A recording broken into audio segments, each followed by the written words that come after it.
नमस्कार, आप देख रहे हैं न्यूज वॉच इंडिया और मैं हूं आपके साथ स्तुति झा। दिल्ली की लव कुश रामलीला इस साल एक विवाद को लेकर सुर्खियों में है। अभिनेत्री पूनम पांडे को रावण की पत्नी मंदोदरी का रोल निभाने के लिए चुना गया है, लेकिन कुछ हिंदू संगठनों और संतों ने इसे अनुचित बताया। उनका कहना है कि मंदोदरी मर्यादा और पवित्रता की प्रतीक है और पूनम पांडे का ग्लैमरस अतीत इस भूमिका के लिए सही नहीं है। हालांकि रामलीला कमेटी ने उनके किरदार निभाने के फैसले का बचाव किया और कहा कि यह भूमिका उनके जीवन में बदलाव ला सकती है, लेकिन संगठन विरोध कर रहे हैं और कमेटी पर पुनः विचार करने का दबाव बना रहे हैं। पूनम पांडे का ग्लैमरस और बोल्ड अतीत को देखते हुए संगठनों ने कहा कि ये रामलीला जैसे धार्मिक मंच के लिए उपयुक्त नहीं है, क्योंकि ये भारतीय संस्कृति और संस्कारों के खिलाफ है। लेकिन कमेटी ने कलाकारों को कलाकार के रूप में ही देखने की बात कही और कहा कि ये भूमिका निभाने के से पूनम पांडे में बदलाव आ सकता है, लेकिन विवादों का सिलसिला कम नहीं हो रहा है। देखिए वीएचपी और संतों ने क्या कहा। भारत में संवैधानिक स्वतंत्रता हर व्यक्ति को हर चीज करने की देती है, अपितु धार्मिक आस्थाओं को आहत ना पहुंचे इसका भी ध्यान हमारे को रखना पड़ता है और ये भारत के संविधान के अंदर में रखा गया है।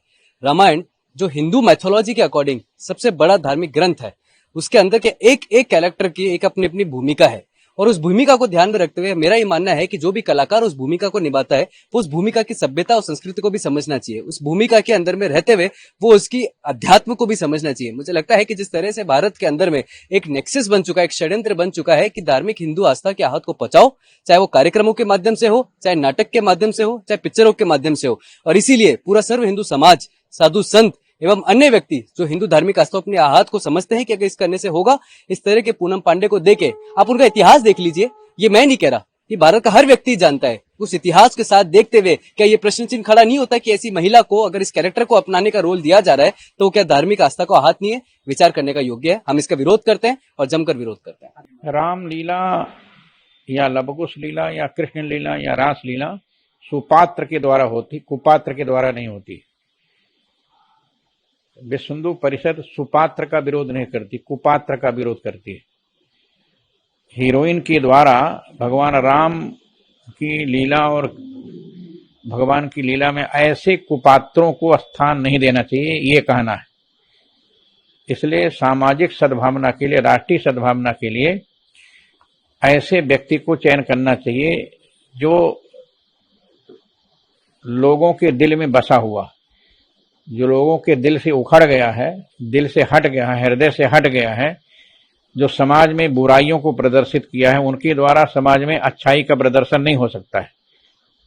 इसलिए विश्व हिंदू परिषद विरोध कर रही है कि क्योंकि सुपात्र से ही रामलीला, रासलीला, कृष्ण लीला या रास होती है, इसलिए कुपात्रों को लीला से हटाना चाहिए, ये विश्व हिंदू परिषद कहना है।